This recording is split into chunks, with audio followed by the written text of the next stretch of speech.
now we've got our presentation. Eric, you ready? I'm ready. Ready to rock and roll? Awesome. That's empty.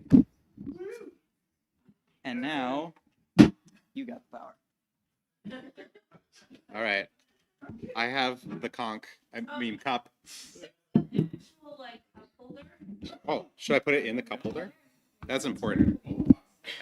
As is tradition, I'm going to forget to plug in my laptop.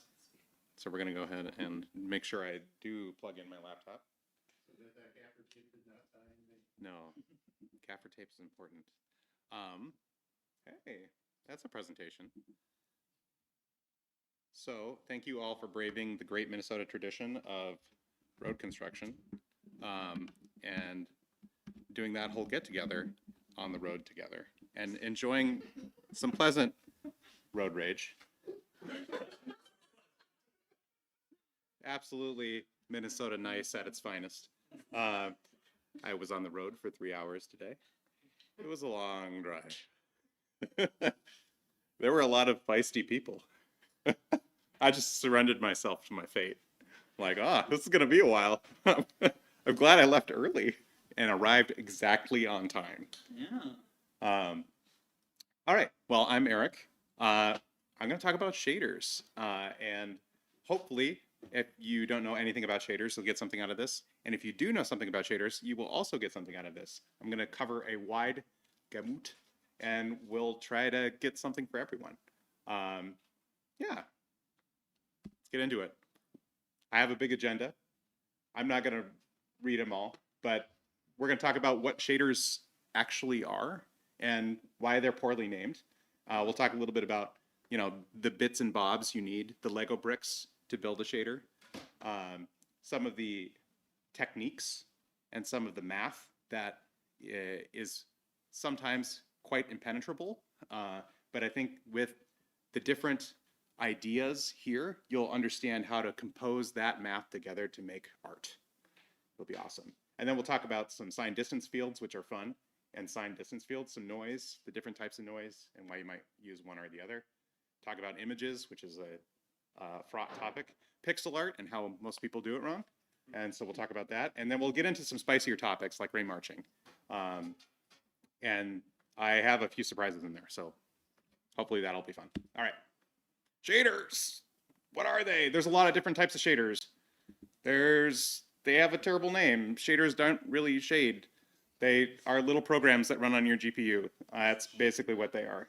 They don't really shade. There's a bunch of shader programs. For the lack of a better term, we're going to call them shaders now. There's a lot of ways you can program a shader, and all of the rectangles in blue are places you can program shaders. It's a very C-like language, so if you've done any kind of curly brace language, JavaScript, C, C++, heaven forbid, you might be familiar. Again, they're programs on the GPU. That's basically what they are. And often we use them to draw pretty pictures. The two that I'm going to focus on today are Vertex and Fragment, and I'm mostly going to focus on Fragment shaders. There's also a thing called compute shaders. If you're into the AI things or doing lots of matrix math or doing complex simulations, you might be doing compute shaders. That's what it sounds like. In the old days, the way you did a compute shader was you formulated your problem in the language of a PNG and you uploaded it to your GPU, and then your output was also a PNG, and you interpreted the PNG as your results, which sounds hilarious. But now there's actually compute shader stuff for doing actual compute shaders in a way that doesn't seem that hacky. There's lots of other things, like I'm not going to talk about tessellation, geometry shaders. For giggles, if you're like, oh, what's a geometry shader? It's like, oh, I have all these vertices. What if I had more? I like vertices. That's what a geometry shader can do. It can just emit more vertices and give you more fidelity. Yes? I will point out, if you use geometry shaders, you will make a driver developer cry. Yeah. You will be flogged and thrown into the pit. So there's lots of different shader languages. Unfortunately, there's yet another one called WGSL, that was invented for WebGPU. But if you like Rust, I have good news for you. It has very Rust-like syntax. So there's ups and downs. So this is part of the reason why every game engine on Earth has built another language to compile to a different shader language, because having to write 4 or 5 different shader languages to ship your game sounds pretty terrible. And right now in the web, you might have to write 2. So I'm going to focus on GLSL, which is OpenGL shader language. There's Slang, which is an interesting project, which is kind of this cross-compiler idea where it'll cross-compile to multiple different shader language targets. There's GLSL, which is the DirectX, the Microsoft one, but I think also Unity uses that one too, and they compile, I don't know. There's node-based UIs, so you might have seen these before, like these graphs where you drag and drop arrows around. Really, they de-sugar into math. So if you've done that UI stuff, it's really just doing math. And then there's SPIR-V, which is an intermediate representation 5. Or as it's called, SPIR-V? I forget. It's an intermediate representation. The idea is like, okay, we have all these shader languages. Okay, guys, what if we made one shader language to rule them all, and everyone agrees it's the one? And so this is SPIR-V. So there's a lot of arrows happening. So a few of the things I mentioned kind of go in and out of SPIR-V. SPIR-V? I'm probably saying it wrong. You know, it's SPIR-WAV. It is SPIR-V. That's normal. SPIR-V. So yeah, and it mostly does that. Unless it doesn't. And I think Wigzl is not on here, which makes me sad. All right, so we're going to talk about vertexes and fragments. What does a vertex shader do? It transforms geometry. Specifically, it transforms geometry from local space. And what is local space? That's like the perspective of you, the person in Blender, as the artist, drawing a mesh, drawing a 3D model. That's local space from the perspective of the model. You're transforming geometry in that space into clip space. And usually what you do is you go local space, you know, you got a camera in a position, the model's in the world somewhere, you transform that into world space, and then you project that onto clip space, which is what the GPU then takes and sends through the pipeline. And eventually it ping pongs through and lands in your fragment shader where you pick a color. So all these programs do is you tell the geometry how you should change, and then the fragment is what color should it be at the end. Awesome. As you might guess, a vertex shader runs for each vertex. That might not have been clear. A fragment runs for each pixel. It's good enough. Pixel is a great way to think about it. Each fragment. All right, so it's a C-like language, so there's a lot of things that you might recognize. There's floats, there's integers, but then there's a few other things that are kind of interesting. Because in games and graphics, there's a lot of, you know, vector and matrix multiplication. There's built-in concepts for those, and it turns out GPUs are really good at doing vector math and matrix math, and you might just be like, oh, you know what? I have to do a lot of matrix math. This might be a problem to send to the GPU and use a compute shader for. So like if I have a problem, I don't know, LLMs or something, you could use the GPU for that. You know, who knows? Mining Bitcoin. There's also structs and layouts. Oh my, there's a lot of things. The data types are kind of what you think. If you're looking at C, you know, you got your bools, your ints, your unsigned ints, your floats, and your doubles. I'd say that the two that I use like the most often are bool and float. I don't think I use any of the scalar types. Scalar meaning not vector, meaning they're just singular value. I only use bools and floats. I don't think I ever reach for a double or a uint. Maybe an int, but probably incorrectly. There's a really convenient like vector constructor where you can just do wild stuff. So you can do like vec3 and say, make it all one. Make it all the components of this vec3, you know, 3 floats, 1. So it's the same as doing vec3 and typing it out, 1, 1, 1, 1. So you can do all kinds of stuff. I stole this from Chronos.org, their website. You can do matrices, same deal. You can also mix and match your favorite types. You can do vex and floats. You can get kind of wild with it and then make everyone mad at you. Their structs, man, this is hard to read. Structs are kind of what you think they are in C. It's kind of reminiscent of like the struct type def format in C. It's, you know, forget everything I just said and say, you know what, a struct is just say, you know, I have an array, but it's a fancy array. And the different spots in the array are different sizes. And I've given them a name. That's what a struct is. And then you can also have layouts, which are like structs, but aren't. Moving on. Actually, layouts are super useful if you're doing uniform buffer objects. So coming to me later, we'll talk about uniform buffer objects. That's when you would use a layout. And you can use structs inside of a uniform buffer object, or excuse me, structs inside of a layout, which is uniform buffer object, which is another way of loading up arrays of interestingly shaped data instead of just like arrays of floats. But at the end of the day, they're all just arrays of floats. Uniforms, what are those? Bad name. It just means it's the same everywhere. So they're available in your Vertex shader and in your Fragment shader. They're awesome that way. Things that are commonly used in uniforms are textures. You might have an image. You might be sampling your image in your Vertex shader for reasons. Or you might have like a bool, and you'd be like, oh, turn on this feature. I'm going to use a uniform as a way to toggle this feature, kind of like a feature flag inside of my shader. You might use a bool. You might have time that you want to fold through, so you have a shader that evolves over time. So like as the program goes, maybe it's got a sine wave and you want it to like wiggle in some cool way. You want it to flash, or you want it to do some kind of cool effect. So uniforms are great at that. It's the same everywhere. It's the same for every vertex. It's the same for every pixel. Resolution is another common one. Here's what they look like. In this example, I have a uniform map4 matrix, and this is an example of me transforming a position into clip space. So I have a matrix. It's a view matrix. In this case, I grabbed it out of my source code, but it's doing orthographic transformation matrix. You don't have to care about that. But I'm transforming it into a position. There's also a special variable you might notice in this Vertex shader called GL_position. You'll note I'm not returning a thing, but this is how I tell the shader that this is the output of this Vertex shader.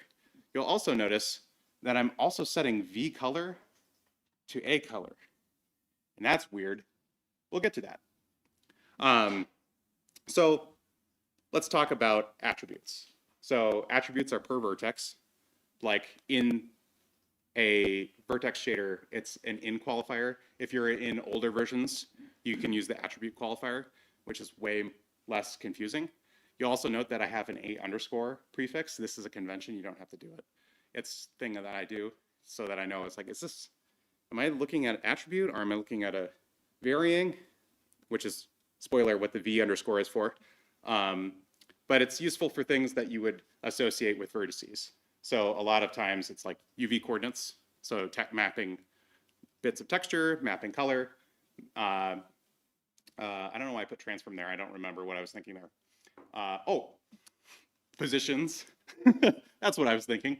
And also they're useful for shuttling data. So that's what that V_color equals A color is. I'm shuttling data into the Fragment shader. And in Fragment shaders, you have a thing called a varying. And they are per pixel. And they are also the in qualifier in the newer versions of GLSL. Or if you're in an older version, the varying qualifier. That's why they're called varyings. You'll note that I give it the V_. Again, that's Hungarian notation. That's just a thing that I do to keep track of it. Some people do it, some people don't. So if you see V_ or V prefix on your things, you just like, what is this? Why did it have a V on it? Just means varying. And what happens with varyings, backing up here, is say, oh, I have a per vertex color. So if I had one vertex with a red color, another vertex with a green color, and yet another vertex with a blue color, what'll happen is they get interpolated across all of the pixels. So it'll just blend it for me. And this V color will just magically have a blended color depending on where it is in relation to all the vertices. Kind of cool. Also kind of mind-blowing because you're like, how's that magic happening? Magic. Awesome. Cool. The other thing that you might be looking at is out.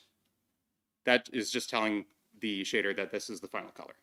You can also use multiple outs. That is useful for like transform feedback. We'll talk about that later. Usually you only have one out in a fragment shader. And it's usually called frag color or something color. You could call it whatever you want. All right, so those are kind of the blocks of a shader. Okay, how do I use them? How do they actually work? It's drawing with math, and it's kind of brain melting until it clicks. So it's like learning Lisp, is it doesn't make any sense until it makes perfect sense. Or like trigonometry, the trick is you have to remember it doesn't make sense and then it will. So it can be kind of brain melting, but once you kind of click your brain over to it and you start thinking about, oh, if I think about this pixel is the program. And it doesn't know anything about this other pixel, but how do I make math so that it draws a cohesive image together? So that's why it's parallel asterisk. That's not quite true. Mostly true. It's mostly parallel. And for all intents and purposes, you can kind of think of it that way. It's a good mental model. Parallel, but not quite. Math. All right, let's talk about coordinates. Usually, well, my slides are stuck. Oh, there we go. It's in the wrong order. Okay. Usually, when you're talking about coordinates and roughly any number in shaders, they are normalized. And what does that mean? It's between 0 and 1. So you saw the vec3 constructor, you saw a lot of things between 0 and 1. And having things normalized has a lot of really convenient mathematical properties. For example, you can interpret 0 through 1 in a lot of different ways. For example, 0 could be off, 1 could be on, 0 could be the beginning, 1 could be the end. Subtracting 1 minus coordinate suddenly flips it. Multiplying 1, something on 0 to 1 with something on 0 to 1 produces a result that is also on 0 to 1. There's a lot of really convenient math if you stick to 0 to 1. So that's why a lot of times we're working in normalized coordinates. And most people do that too. And you'll see like UVs, like if you've ever authored UVs or STs or text chords, they're all synonymous really, not quite true, but they're used pretty interchangeably. They're on 0 to 1. You don't have a UV? Well, there's actually this really convenient GL frag chord, and you can divide it by resolution that you pass in, and suddenly you have something from 0 to 1. And you can work with it. So if you're like in Shader Toy, this is an example. I actually stole this screenshot from Shader Toy. Cool. Let's do our first shader. Let's make some colors. All right. Wow, exciting. We made the color red. So let's take a look at how that's happening. So this is that shader program. And we can mess with it. So we can decide that we want it to be, was this RGB? Okay, I wonder what that'll do. Oh, we sure can. Let's enhance. Enhance. CSI. Cool, so you notice we had the red component from 0 to 1, the green component from 0 to 0, B, and then alpha, which 1 just means opaque. So opaque is also an opaque word, meaning it not see-through. So purple, awesome. That's pretty cool. And you can kind of like play around with this and you can decide like, oh, I would rather have this color. And then it'll load, oh, look at that, that's nice. I could also play around with the opacity and I could decide, ooh, that's not a color. Like maybe I want half opacity. What does that do? Nothing, because I have a black background. So what I could also do is take, you notice how we have this varying,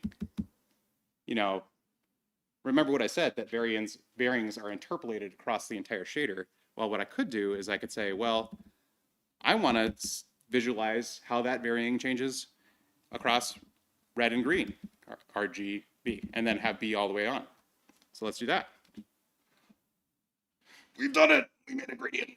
Oh, hello, square. It's pretty awesome. Actually, this is an incredibly useful technique for debugging. So like you're like, this is not looking the way I expect. Let me map the color to my coordinate space I'm working in. So I expect this thing to be 0 here, or I expect this thing to be 1 here. I can use color to interpret it. So a lot of times you'll see like a lot of folks will use this when they're debugging normals. So like you're like, the light looks all wrong. Let me go ahead and take that normal vector, interpret it as a color, output that, and say like, okay, well, it's green on the bottom. That ain't right. It should be green on the top. So you can kind of say like, okay, if I'm interpreting this as like a 3D vector, I can use this as a way of debugging. So, and a lot of times, you know, I like looking at blue more, but like you'll see this one a lot too. Like, so let's think about this gradient now in the terms of that varying, right? We had UV on 0 to 1. So UV in the top left corner is 0, 0. 0, 0, 0, 0, 1, or 3 zeros and a 1, that's black, right? And then on the bottom right, we have 1, 1, 0, 1, red, green, that's yellow. So you can kind of see how this can help you debug. So just thinking about how there's, you know, honestly, it's like spreading peanut butter on toast that has multiple colors. Don't eat that peanut butter. Don't eat that. I can't recommend that as your doctor. Cool. So that was fun. We made color. Color happened. So that's your first shader. So a lot of times you don't have access to the Vertex shader. So that's why I'm focusing on the Fragment shader. And a lot of times that's where all the fun happens anyways, in the Fragment shader. But I'm going to say this. If you do have access to the Vertex shader, it's a lot more efficient to do expensive calculations per vertex than per pixel. And just let that percolate for a second. There's a lot more pixels than there are vertices, usually. You know, it depends on what you're doing. But so there can be opportunities to save some cycles on your GPU and not, you know, make it melt into a screaming puddle. Awesome. Cool.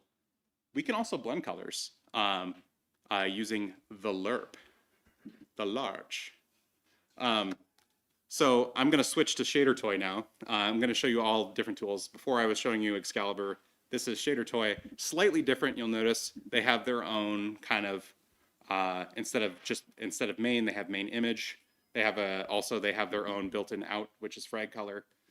Those are the only two differences. They also have a bunch of built-in uniforms. And they also have a whole bunch of built-in pictures. So like if you want to play around, this is a great way to just kind of hammer on some code without needing to set up like all of the like boilerplate to render to a screen, to render a quad to a screen so that you can play with shaders.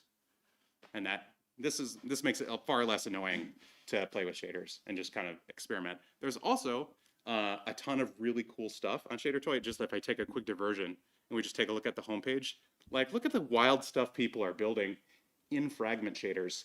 This is math. Math is doing this. So that's absolutely bonkers to me. But we're going to talk about mix. What is mix? It is a built-in function in GLSL. It's also called Lerp in HLSL. Whew, that one's a tough one to say really fast. And that's what it is. We're mixing between two colors given a value, a percentage between 0 and 1.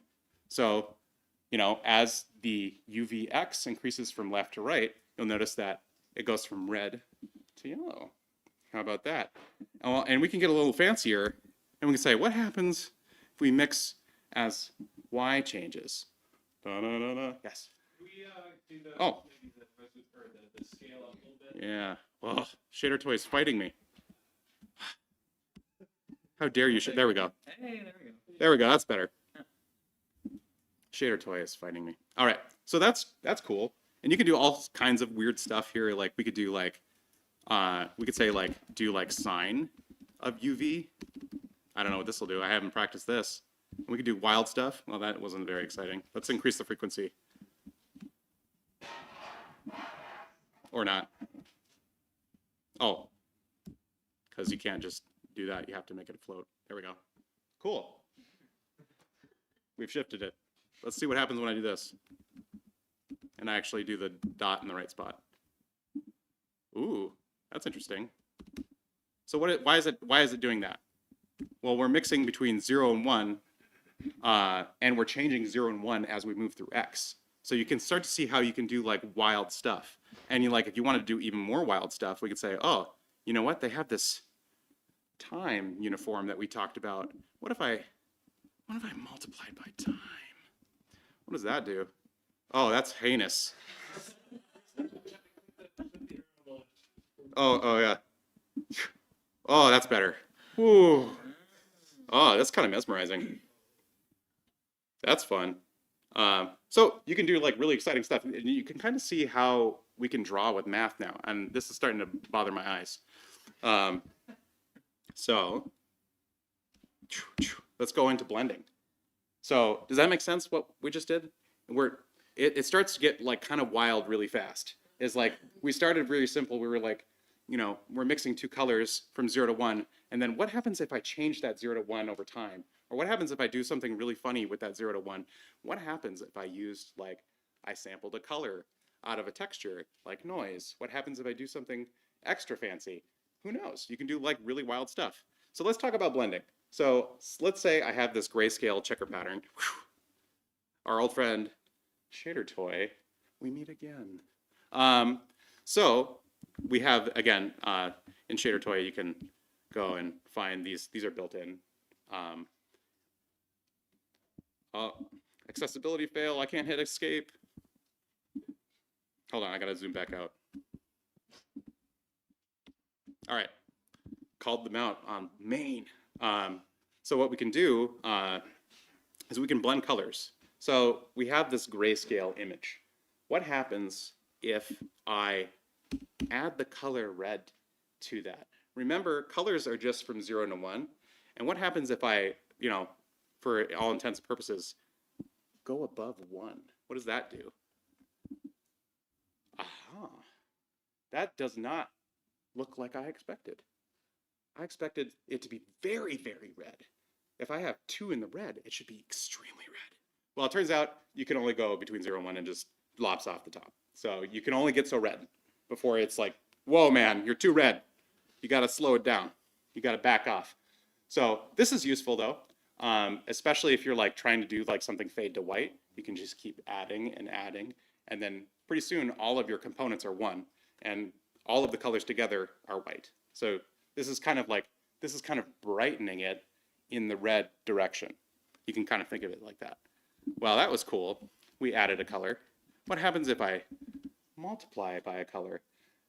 When you multiply 2 vectors together, it's component-wise. So, the x of one vector gets added to the x of another, and that's the new x. And same thing for the y, and same thing for the z, same thing for the alpha. So this is what we call multiplicative blending. Da-na-na-na. You'll notice something interesting. If the square was black before, it stays black. You see that? Why is that happening? Well, it's because black is all zeros. And if you multiply something by 0, it's still 0. Make sense? So this is kind of why if you're going to do say you're doing a game and you had you wanted to have different color tints for an asset, you want to be very careful about the color you pick so that you can be like, oh, actually, I want everything in the white to change to my tint color. So you can author assets in a way that you could just procedurally tint them. So say you want a Mario effect where they're just they have their star and they're vibrating rapidly with color. You might think about how you're building your asset so that you can do multiplicative blending. Pretty cool. And I'd say it's used a ton. I use it a ton. Yes. Pointing out, a lot of the basic, blending modes in Photoshop, for instance, are just add, subtract. Yes. So if you already know what those do, that's literally what they're This is doing. Photoshop. We are in the driver's seat right now. We can do crazy stuff. I could do divisatory blending. What does that do? I have no idea. I haven't practiced this part. I don't think this will work. I did. I have no, so that must be dividing component-wise. Yeah. That seems painfully awful. I don't know where I would use that, but it sounds cool. What did you call it? Divisatory blending? Sure. Reciprocal blending. That's what I'm going to call it. Cool. Awesome. Well, we're doing lots and lots of like the basic stuff, and you can kind of see how these are coming together. Now there's some really interesting bits. So I'm going to introduce you to the function called step. And step is probably one of the most mind-blowing functions, followed by its brother, Smoothstep. And it's going to sound like I'm joking, but I'm not. If the value of x is less than edge, it returns 0. If it's greater than, it returns 1, greater than or equal to. Remember that 0 to 1 thing, where we can do fun stuff with 0 to 1 because everything is 0 to 1? Yeah, let's go check that out. Oh no! That's so sad. Am I just not logged into ShaderToy anymore? Oh, I'm not. That's why it's a private shader.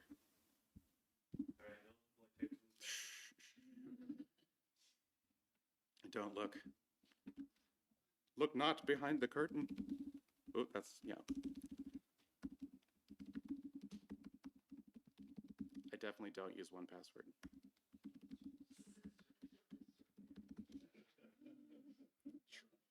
That is definitely not my username. Oh, okay. Haha. That's my wrongly saved username. Okay, there's step. Okay, so you can kind of see it here. Let me make this bigger. You can kind of see what's happening here. On the bottom of the screen, you know, we're at 0. And then we go at the right, at our boundary, we jump up to 1. Very exciting. You've seen stepwise functions probably. How am I doing this? So again, we have our UV from 0 to 1. And as we move across the screen, we want to say, okay, as soon as we cross that 0.5 threshold, we want to go up. So I can move that step over, and I actually have to move this as well to plot my. I'm not going to do that. So I plotted a vertical line here. Ignore the vertical line. How can we avoid But we can talk about how I did it. The idea with the plot is I'm going to go ahead and between this, well, I'll give you a spoiler for Smoothstep. Between the two values is where we want to draw. So if I take between the two values here, two values there, I can smoothly cross over the line. And you'll notice that this line is not like a hard line. This is nice and smooth. Smoothstep. Very fun. All right, that's step. It's super useful for toggling things on and off. So remember, we're doing that 0 to 1. This can be super useful if you need to like have a hard boundary on a shape. Keep that in your mind for later. Like tune shaders, right? Yeah, that's a good one. Any kind of hard like line you want to draw, step is useful. You might also want to use Smoothstep because it aliases. Ooh. And that's just a word for jaggies. So Smoothstep, look at that. Okay, we got two edges now. So we want to say if we're less than the left edge, it's 0. If we're greater than the right edge, it's 1. But in between, we want to smoothly get there. So what does that look like? Hey, that's what it looks like. And so what it does is cubic Hermite interpolation, which, you know, who cares what that is? It just draws a smooth line, which is pretty slick. And ta-da! You can do math. You can draw math plots and shaders. Isn't that wild? And so the way that this is working is, so remember I had that XY that is going, like top left is 0, 0, bottom right is 1, 1. As we traverse X, we're going to smooth step from 0 to 1. So, you know, I could make this smaller, you know, if I made this like 0.9. We could see that we're shrinking that smooth step. And how this plot function works, now that we're talking about Smoothstep, is that we're saying, okay, as the Y changes, so it's kind of like if you orient your brain like a weird computer, and you're thinking about lines in the Y direction, we're gonna, as we cross the Y boundary, we're gonna smooth in that area 0.01. We're gonna smooth in that area 0.01. And you'll notice I'm doing blending right there. I'm subtracting so that I only have a shape. So let me see what happens if I get rid of that part. What happens there? Ah, that makes sense, right? Because if it's greater than an amount or less than an amount, it's all one value. So if I want to have a, for the better, lack of a better term, a wholly drawing, I need to subtract it so that I can have that 0.01 units, UV units, whatever that is. Certainly, if you were like, if you cared about pixels, you could do the conversion into pixels and work in pixel coordinates there. I don't care that much. Cool. All right, does that make sense? Smoothstep is very powerful, especially if you have jagged lines. And oftentimes, you don't really need to think about it too much. You know, like I will admit to this. I'm just like, 0.01, that's probably enough for me to get a nice smooth edge. It's fine. I don't care. I don't have a lot of science to it, honestly. I just do it until it looks right. Art. Do it until it looks right. Okay, so this is kind of like, that was kind of like Sam had a great point. It's like, what if I want to make a shape? Let me introduce you to my friend, the signed distance field. You know how we know it's a signed distance field? Because it has signs on the distance. Well, that's true. But if you think about it, like, say I have a grid of numbers. Let's say every single point, every pixel had a number associated with it between 0 and 1. I could then use step or Smoothstep to say, should this pixel be black or another color or white? So you can use that to do these kind of shapes. So then you can start drawing shapes with math. I know, wild stuff, right? So same old deal.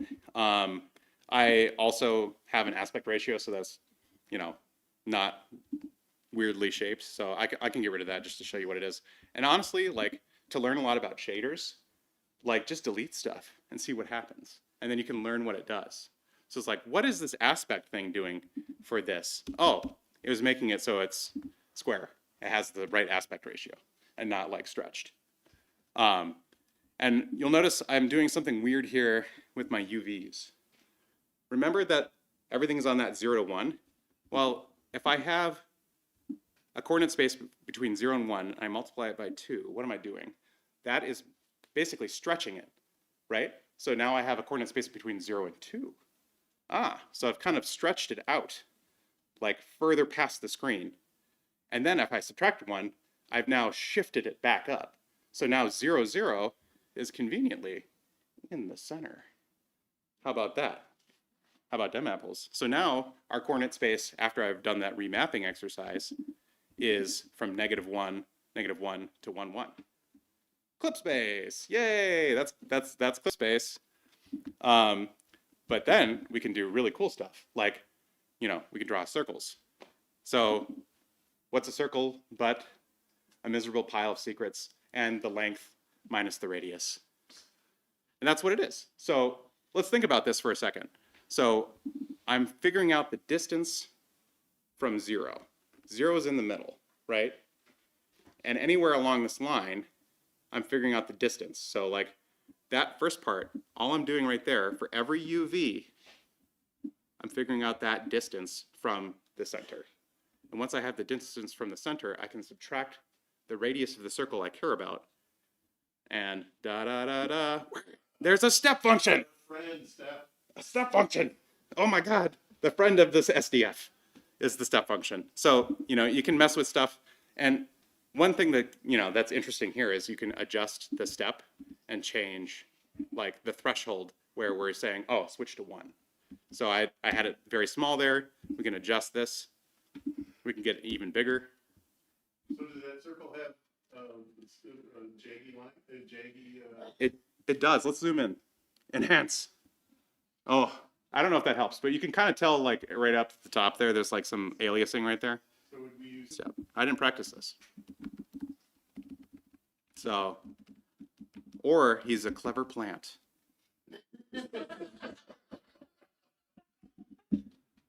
So we can do a smooth step, and then I am doing my patented method of try something and see if it works. So now we're going to step smooth over this region and see what happens. Oh yeah, it's nice and smooth. So it did that curve right on that edge and made it chef's kiss good. Like, that's real nice. That's the circle you want to see. Did you make that blur a little more aggressive? We could make that blur very aggressive. Too crazy. Let's get crazy. Look at that. I need new glasses. Can you tell me if that's a circle or if that's something else? It's well, it actually kind of does look like an eclipse. Yeah. It's Sonic's eye. It's a zoomed in picture of Sonic's eye. So, super cool. So, then we can also do some like really cool stuff. So remember when I was saying that these are signed distance fields, that means there's also negatives involved. So right now we've only been talking about the positive space between when we cross over this threshold, but it turns out there's also a negative involved inside a signed distance field, and that is usually the inside of the shape. So if you're inside the shape, it's usually negative. So we can kind of demonstrate that. And oh, I changed my plan. Let's try this. Or not. Well, I can't think on my feet, so. Sorry. I messed up. But, oh, maybe if I do this, we can just look at what the signed distance field looks like. So you can see there's kind of a negative spot there. Let's make this bigger. Now I can think on my feet. There we go. So this is interesting. So if you think about signed distance field, the 0 spot is the shape. So length minus radius, that's this ring. Isn't that wild? So the 0 spot on a shape, that is the definition of the shape. So it's, yeah, so you can do really crazy stuff like this. And then, like, let's try this again. Oh, no, that didn't work. I probably need to do, like, Smoothstep again. If you do like a smaller number than 6, maybe it'll be. Oh, yeah. Thank you. Clever plant.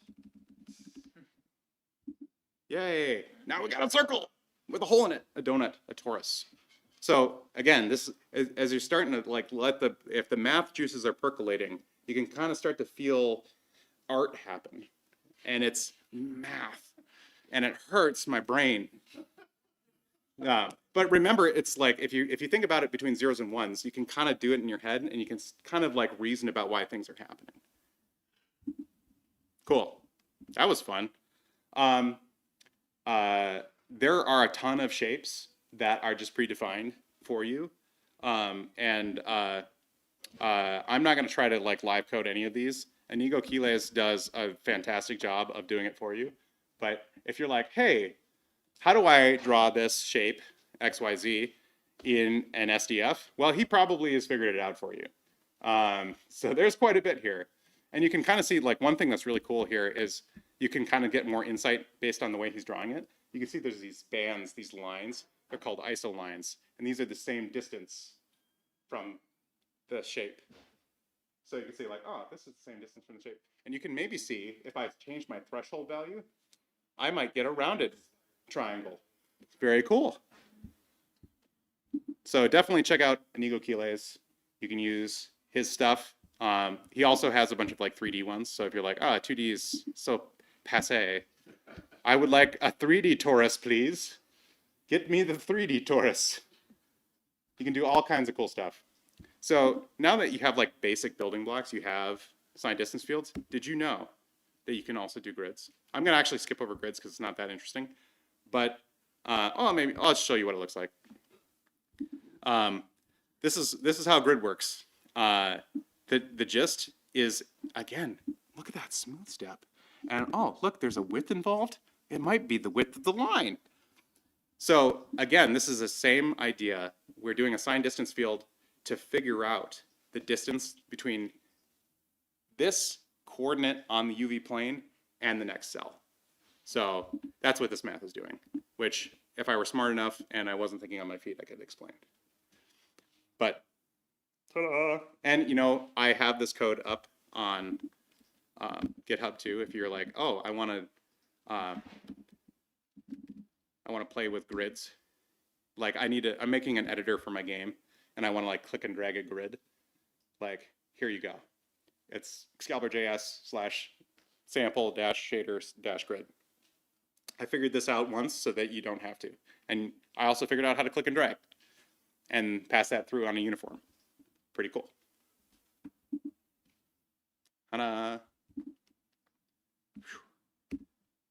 You can also use sign distance fields to draw text. This is kind of the spooky magic. If you're like, oh, drawing text is hard. And if you, I think it's a Sebastian League video where they were like, I am going to take a TTF file, a true type font file, and I am going to build the geometry for this glyph. And it's insane. It's a wild ride. I truly recommend you watch. It's an hour long, and I feel like he might lose his mind halfway through. But it's really hard to draw text, and it's really complicated. And there's a lot of like hackery and tricks to draw text inside of operating systems. It's a hard problem. Like, and we take it for granted. Like, I type on a keyboard all day long, and text is drawn for me, and I don't even think about it. Turns out text is really hard. So there's a cheat by using sign distance field, a technique pioneered by Valve. You can actually go read their academic paper, which is here, or not. I just linked the wrong thing. I have it linked. I have it linked somewhere. There it is. Their SIGGRAPH paper, where they talk about this technique. So, and it's exactly what you think it is. It's a sign distance field, but they go and they pre-cook the field by running over a font. There's a really cool tool. So like if you're like, oh, I want some, there's this tool, SDF Gen. You can feed it a font and it'll generate you a sign distance field. So you can go and draw text in like a shader real easily. This is like the shader code to draw text. It's like, it's so nice. If you've ever tried to draw text and you've had like grainy, painfully awful looking text, this is a great way to do it. So you generate this field and you can get really nice, smooth text out of the deal. So here's an SDF, just like a whole, it's kind of like halfway between like a sprite font and not. Like this looks pretty good, this is pretty passable. Like, especially like if you're not super zoomed in on text, you don't notice any of the SDF-ness of it. It looks like really passable text. So like, for example, if I wanted to like go and look at like a particular glyph, we'll notice some of the SDF-ness of it. So we kind of look at some of these artifacts. So this is kind of the downside, is in order for the text to be like really nice, you need to have a really big SDF map to like make sure that we don't get any of the weird wiggles, especially like when straight lines meet curves. That's when things get weird in SDF text. But I say that, and I fully admit to using this all the time, because a lot of times the glyphs are like this big and you're not going to notice the weird wiggles. And Valve was like, you know what, this is a really fast way to draw text and really lo-fi, and we don't have to spend a lot of time engineering it. And also, we don't have to cook huge sprite sheets of glyphs that take up more space in memory. We can use like a 16 by 16 or 64 by 64 SDF map and use math to draw very convincing glyphs using that sign distance field. Pretty slick. Awesome. Any questions about that? I'm not going to dig too much into it, other than it's doing the same thing. It's sampling a texture where all of the SDFs are stored. So remember I was talking about that. Imagine a 2D grid of zeros and ones. That's what this texture is. Yes? Another Photoshop thing to bring up. If you want to make an arbitrary shape and then get an SDF for it so you can use it for drawing a shader like that, you can kind of just do like a path or whatever and do like layer effects to do like the bevel inside and outside separately, so you get the right colors as it goes. Oh, and let's take a look at what this like SDF actually looks like. Like when you're like, oh, I heard these SDFs are nice, I want some. Let's go take a look at it. Like, what does it look like as just like a plain Jane SDF? So let me just like hack this in and fix my syntax error. Hack harder. I'm hacking time. There we go. That's heinous. But so like you can take a look at this and you can kind of see where it's coming from. You see like all of the sloped edges So like, for example, you could maybe do bold text by increasing your threshold, or you could do outlines by getting inside of the glyph. So there's a lot of things that the SDF lets you do in this that is hard to do with like normal, like I've got a big sprite. Yes? So yeah, you can then put this on any service, the shader. How big are we talking about font? Are we talking UTF plus, 8, all the way out to however long it's, Oh yeah. 1 million characters? This is a great question.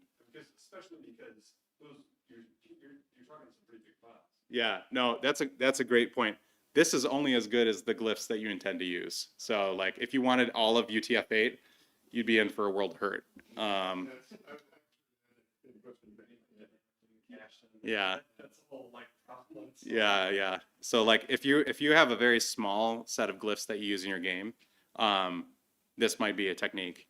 Or even better, don't use text in your game. Like one, it's actually great design to not have text. Like it's a sim. Like if people can play your game and there's no text telling them how, that's a good sign. Sometimes that's not possible. I admit there are games where text is involved, like Scrabble. That is a game where it'd be really hard to play without text. Various word games, but also like text is a technical challenge. So like apart from the design aspect and the jokes, it's hard to draw text. I don't know if any of you have tried and been stymied by text rendering bugs. It's a real pain in the tush. My tush is pained. All right, moving on. This homunculus demonstrates what you can do with SDFs. So I'm stealing blatantly now from Inigo, but you can add SDFs together. So you can say like, hey, I have an SDF of a circle, I have an SDF of a rectangle, I can add them together. And in this case, he's adding those shapes together in 3D. Well, it turns out you can also do something called smooth minimum. And it kind of does, if you've ever watched like NURBS, where the two shapes kind of merge together, that's what's happening here. So you add SDFs together with minimum, and you can smooth minimum them, and you get like nice smooth blending between them. So that's one cool thing you can do. Now it's not just all smooth minimums. You can also do like here's minimum on the left. Here's smooth min, as you can kind of see, like very blobby, kind of alien. And then this is very geometric. It's just brass tacks. And then you can do intersection and subtraction. So intersection here is where the shapes intersect. That's the new shape. Or you can do subtraction where you cut a hole in another shape. You can do that with SDFs. You can do that in 2D. The 3D is kind of compelling here. So again, it starts to get pretty wild. And I'll link to all the code. This is all Inigo's code. I can't take credit for it. Okay, so we're going to talk about noise. So on the right, I guess is noise. It's just random static.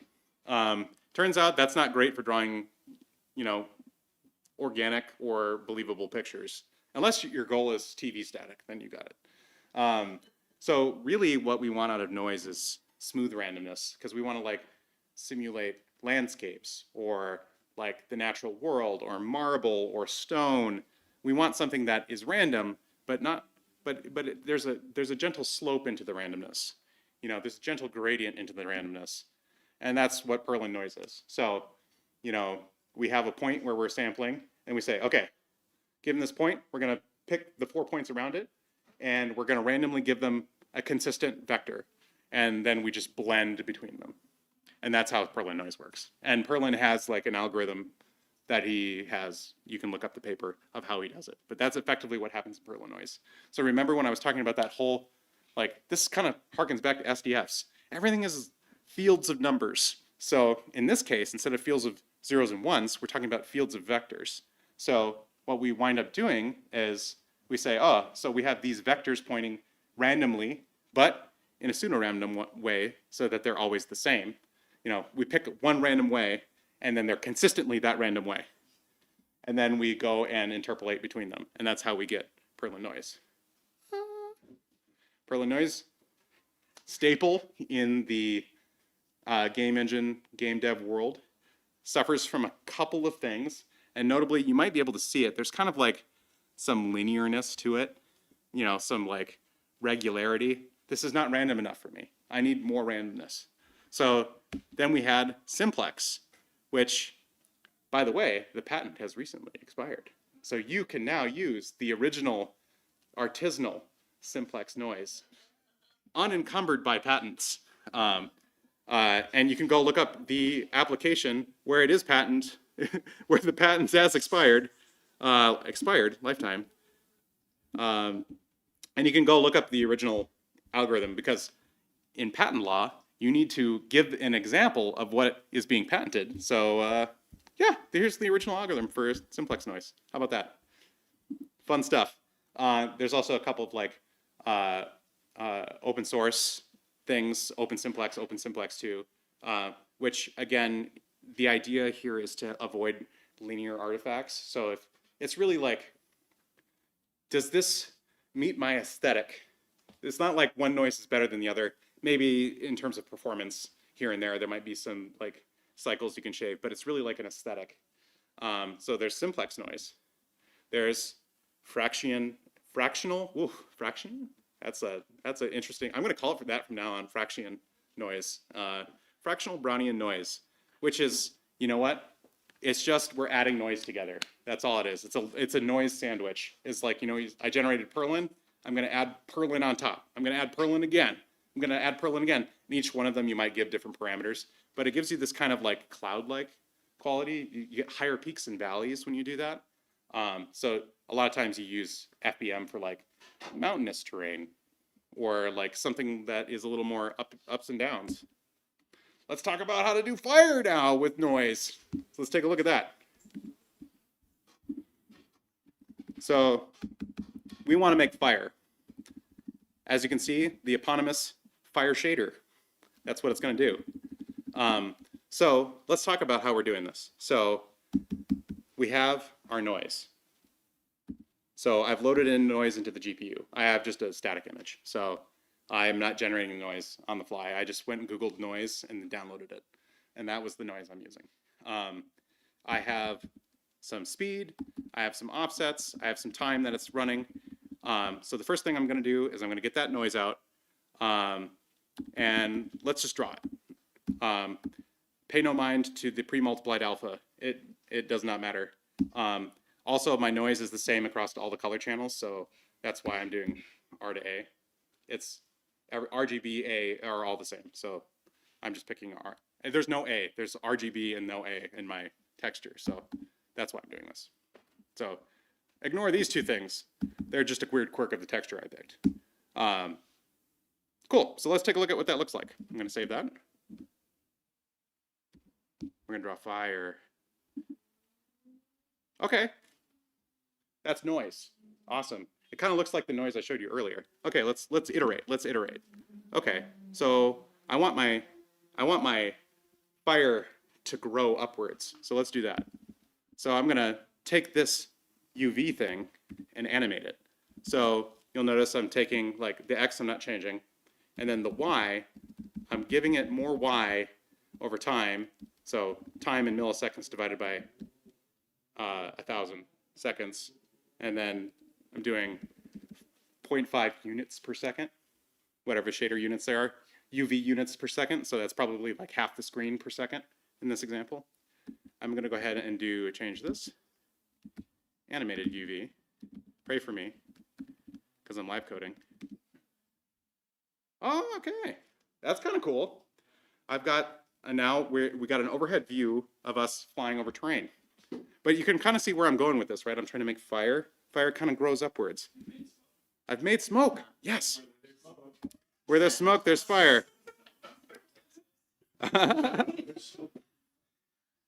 Again, so this is like what I was talking about earlier. What if you just comment things out and uncomment them, and you learn how things are working?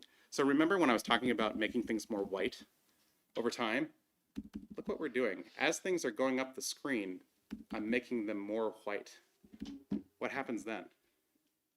Ah, or down the screen, I guess. Look at that. that's kind of interesting. I'm kind of maxing out that channel. That's interesting. Huh. What happens if I add a step to that and just cut it off somewhere? What happens then? Ooh. Now it's looking more fire-like. You know, and then the last thing we got to do. Yeah, I forgot to make it red. So now I'm doing a mix here on the RGB, and I'm mixing it based on how high it is up on the screen. So remember that mix is a lerp, it's between 0 and 1. I'm saying, okay, so I want my cooler fire to be red, and I want my hotter fire to be yellow. I think that's how it works. Or I have this backwards. Yeah, that's how it is. Look at that. That's how you make fire. And that was with noise. Isn't that cool? And that's all of the things that we've been talking about. We talked about blending, we talked about step, and we made fire. So this is the blending that you did earlier with the red stripes or orange. Kind of, yeah. Actually, it is. I didn't try to do that, but that I like that you thought I thought about things. Awesome. Fire. All right. Y'all look hungry. So I'm just gonna possible trypophobia. I can't say it. Trypophobia. Tryptophobia. I picked the least offensive version of this for that. So close your eyes now. But this is known as Worley noise or Voronoi noise. This is super useful if you're like trying to do like honeycombs or some kind of crystalline shape. These are like, I've seen people do this to like emulate like Pokemon card shinies. Because they kind of have that sparkle glitter in them, and you can use this to kind of do that. It's cool. So this is just letting you know that this exists. I'm not going to get into it. It's actually super, okay, I'm going to get into it a little bit. It's super easy to do. It's just random points, and you kind of take the distance between, and you make a line between. So it's SDFs on steroids. You know, it's just like lots of dots. It's lots of bubbles that intersect, and where they intersect, that's the line. SDFs, they're the best. All right, so we've kind of been playing with sampling images a little bit. And there's a couple of considerations. And we were looking at this fire thing, and you know, I kind of glazed over how to get at images. And you'll notice that images are called a sampler. Why is that? Because it should just be called an image. Why is it called a sampler? Well, that's because the images that we're using and the screen might not be the same at all. Like you might have really tiny images, 16 by 16 pixels, you're doing pixel art, and you might have a huge screen where you're blowing them up. So you need to sample the image and figure out what pixels on the big screen need to light up. So we're saying, okay, we're gonna sample this part of the image, get a texel out, and then we're gonna figure out where that maps to on pixels. And texels are just the word for we sampled a texture. That's a texture element. Texture element. Or you could just say pixel. Okay, everyone says pixel. I say pixel. We're going to pick a pixel out of here. So that's what's happening here with this texture function. We take a texture, we take a sampler, we pick a point in that texture from 0 to 1 on X and Y. And you can add, you know, side note, you can have 3D textures or texture arrays. It gets wild, and they're kind of fun. And then we get a color. And then we can do stuff to that color. And that's what we were doing. So there are a couple of different ways to pick out colors. So there's nearest, which you might have thought about for like pixel art. So you want that really jaggy look. So I'm going to sample a point on the screen. I'm going to find the nearest texel, or I'm going to find the texel, and I'm going to find the nearest pixel and snap it. You know, that's nearest. Bilinear is we're going to sample 4 points, and then we're going to blend up, and we're going to blend across. Bilinear. So those are the two alignment, I guess, texture alignment modes, sampling alignment modes. Then we have addressing modes, which is like what happens when I go above or below, or what happens when I go above 1. So like I've gotten real crazy with my UV coordinates, and I'm sampling at 2, 2. What happens then? Well, usually by default it's clamped, which just smears the border. So like if I sample outside of 0 and 1, you know, so for example, 1, 1 is the very bottom right. If I kept going, it's just clamped is just going to smear it. There's repeat and mirror repeat, which I I don't know why I wrote mirror in there. I meant to say mirror repeat, but it does what you think. So if it's repeat, it's a torus world. You start at the beginning again, you know. And then mirror repeat is what you think it does. It flip-flops every other one, which is super useful if you forgot that you needed a tiling asset. And you're like, you know what? I don't care that there's a little bit of weird seam. Mirror repeat works great. And then we can talk about sampler bleed later. Different time. It's basically the problem you have when you have sprite sheets and you have a little bit of an extra color. When you have a packed sprite sheet, that's called sampler bleed. There's ways to do it. Talk to me later if you have that problem. I know how to fix that. All right. I want to talk about pixel art and how people do it wrong. This is wrong. You can see the jaggies. So pixel art has this problem where it doesn't like to be rotated. Did you know that you can rotate pixel art and have it look okay? It won't technically be like the most purest form of pixel art, but this is because of that nearest neighbor problem. Like we can't do any better. Like we have to snap to something, right, when we rotate. So the only way to actually fix it is to be like, what if we actually did blending, but we made it look like pixel art? That's how you do it. That's how you do pixel art, is like you fake it and you use blending, but you keep the pixely aesthetic. So here's another problem with pixel art, is you get this fat pixel. I don't know if it's coming across the screen very well, but there's kind of this like seam that's a little fatter than these other ones. And that's another problem, right? Is, you know, now we're sampling and, you know, we're on an edge and the screen's like, well, these are both the same. We're snapping to the same pixel, the same texel, so now it's fat. And you'll never not see it now when you're playing a pixel art game that is doing nearest neighbor filtering and you're like, I see the pixel art shimmer, it's driving me insane. So you never not see it, but there is a way to fix it. And the way to fix it is it's actually a really cute hack where we make the graphics card work for us by hacking the UVs and bilinear filtering to make it do the thing we want. So I'm going to try to explain this magic. I stole it from Inigo Quilez, MVP. There's a great blog post on this on Joran Joestar. Great name. Where he explains all of the different ways that you can tackle this, roughly equivalent. There's a couple trade-offs here and there. This is what I use in Excalibur. No one's complained. But the idea is when we get close to a scene, and that's this idea of this F-width. This is the asterisk on the shaders being parallel. You can use F-width to get an idea of what's happening next to you in a shader. It's like, what is the rate of change? So that's what this du/dv is. It's like if you take it in calculus, it's like this is the slope of the pixel change. So if we are sloping, we might be in an edge, like, right? So like if you're in the middle of a pixel art pixel, your slope is not very high, right? You're near zero. You're not changing. Your gradient is very, very flat. You're not changing a lot. But when you cross over a boundary, and also, by the way, F-width is super useful for detecting edges. You know, when your gradient suddenly does something wild, you can say, oh, let's draw an edge. So you can like run a picture through it and do that fun posterized thing that you can do in Photoshop. Anyways, so when you're near an edge, we're gonna go ahead and fudge our UVs a little. I'm gonna go push our UVs around so that I can get bilinear filtering to blend it for me. And that's what this does. And ta-da, no more jaggies. So all you do is you run this UV, and I can show you this. It's wild. You run this UV prepass on your UV coordinates. Let me actually go find it. Texture picker.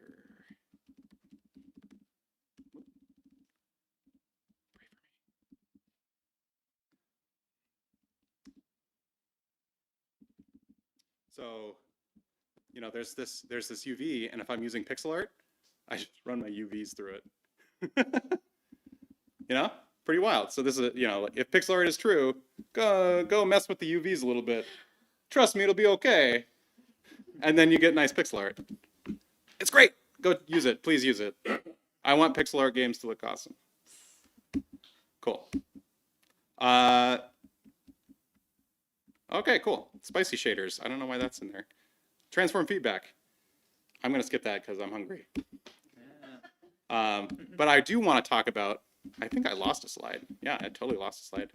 I do want to talk about ray marching. Did you know you could do like shadows and stuff in 2D with ray marching? And you hear ray marching thrown around, and I totally lost a slide, but what it said on the slide was, you know, ray marching's thrown around. It sounds really fancy. It's a for loop. That's what ray marching is. We just go every pixel, we say, hey, I've got this point, and I've got a ray direction. And I'm just going to increment, I'm just going to walk the ray until I hit something, and then blend based on it. So you can see this struct here. We got a ray origin. That's our starting point. We got a direction, and we have the amount of time, I think. This isn't my code. So we can talk about ray marching. It's a for loop. So let's go look at the march function here. What do you know? It's a for loop. And we just iterate through the scene. And the scene, did you know the scene is an SDF? Yeah, that's what these are. So what we do is we iterate until we hit like a sufficiently 0 SDF value, and ta-da, we've hit a shape. Remember how SDFs are 0 on the boundary? That's a useful quality. Anyway, that's ray marching.